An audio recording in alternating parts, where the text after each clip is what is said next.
Crowdstrike analyst who ran forensics on DNC servers worked for Mueller. That's very interesting. By Baxter Dimitri for yournewswire.com.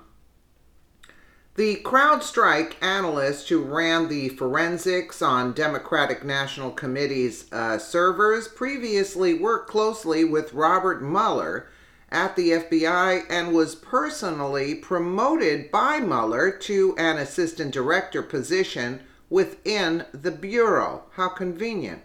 According to archived material from the FBI website, Sean Henry was promoted by then-Director Mueller in September 2008. Sean Henry has been named Assistant Director of the FBI Cyber Division. Director Robert S. Mueller III appointed him to this position to replace former AD James Finch, who was recently named Special Agent in charge of the FBI's Oklahoma City Division.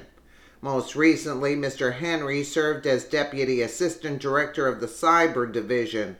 After leaving the FBI, Sean Henry became president of Crowdstrike Services, the private security firm hired by the Clinton campaign counsel Mark Elias, another friend of Sean Henry, to analyze the DNC server. The same month, Elias hired Fusion GPS and Robert Steele to compile the dossier pinning the hacking on not just Russia, but also the Trump campaign.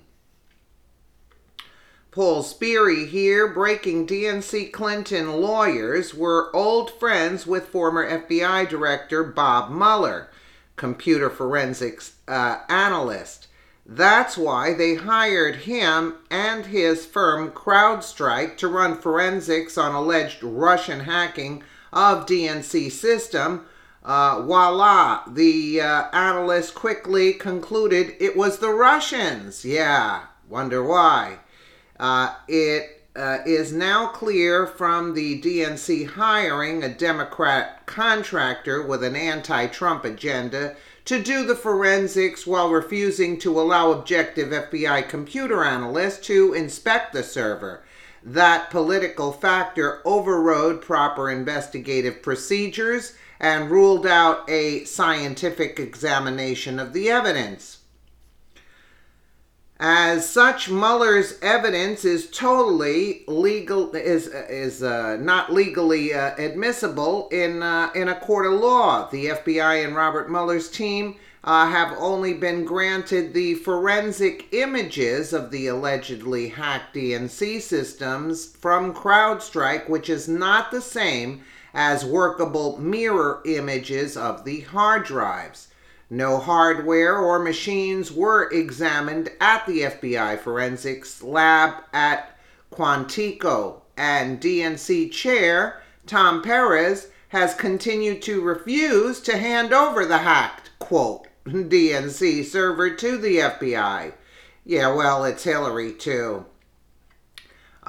In an interview with CNN last week, Perez repeatedly dodged and weaved, refusing to explain why he is refusing to let the FBI access the server. According to Perez, the DNC does not need to provide evidence that the Russians hacked their server, instead claiming the American public must take Crowdstrike and Mueller at their word.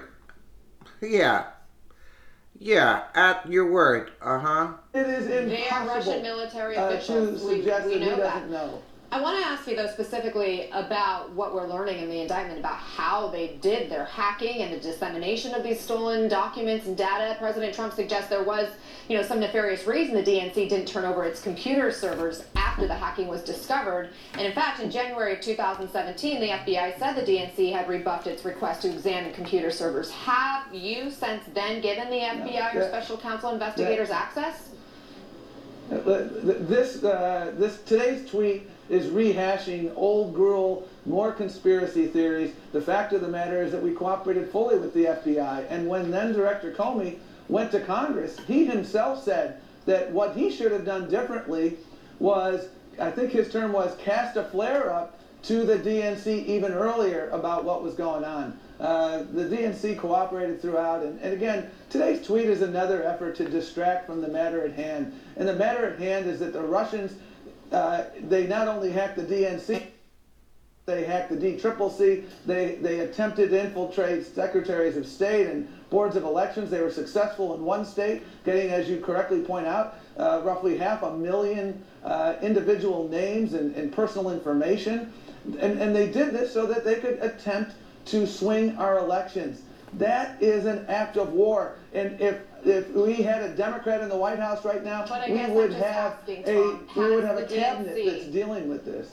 Forgive me, I didn't mean to step on you, but I'm short on time. No. Has the DNC done everything in its power to make sure this doesn't happen again and to get to the absolute bottom of what happened? Have you turned over the DNC servers? We have cooperated from day one, and we continue to cooperate. And again, all you need to do is read the testimony of then Director Comey when he was in front of Congress. This is, again, another red herring, and we continue, again, through our hiring, through our cyber practices, to do everything in our power to prevent it from happening again. Yeah, but let's not turn over the servers, just take our word for it. How many people believe Mueller has no intention of taking this evidence as far as court, much like the indictment of the 12 Russians days before the Helsinki summit, where President Trump met with Russian President Putin? The DNC server fiasco is serving as fuel for Mueller's political grandstanding and manipulation of media narratives. And Donald J. Trump's tweet here: where is the DNC server, and why didn't the FBI take possession of it? Deep state, you think maybe? So as we can see, it's all connected. It's all connected. People are waking up. Enough is enough. And that says everything. The deep state runs deep, and in order to, you got to kill the roots. You got to get something to destroy the roots, because they run deep. Those roots run deep. Let me know what you guys think in the comments below. And again, thank you so much for watching.